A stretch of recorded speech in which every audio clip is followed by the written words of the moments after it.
Hello YouTube and welcome back to Friday Minis.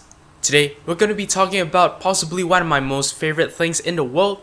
It is called high-speed slow motion. Now, high-speed slow motion is a pretty confusing term because high speed implies fast and slow motion implies slow. So how do you use these two terms together? So what I'm going to do today is I'm actually going to attempt to explain to you how slow motion really works, and we'll try to work it out because the whole concept is a little bit confusing.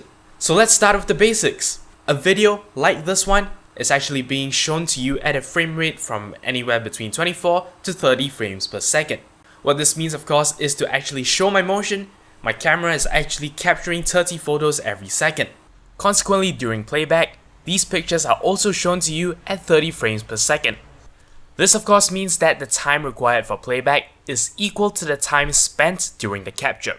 Now, if you want to do slow motion, what you can do is you can take a whole lot more pictures every second. For example, now if I were to crank my camera up to high-speed slow motion mode, I can actually take 120 pictures every second instead. So before we carry on, this is where the high speed actually comes in.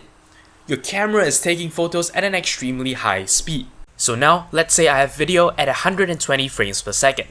Now really, I only need to show you video at 30 frames per second for it to look good. So what this means is, if I take that 120 frame per second video and I play it back at 30 frames per second, I'm going to actually take longer to go through that video. In fact, if we shoot 1 second at 120 frames per second, this is equivalent to 4 seconds of 30 frame per second footage. However, and more interestingly, what this essentially means is that I'm stretching out 1 second's worth of footage into 4 seconds worth of footage. Consequently, what this means is a motion that took 1 second in real time is now going to take 4 seconds when I play it back. And that will give you the reason why things appear slower.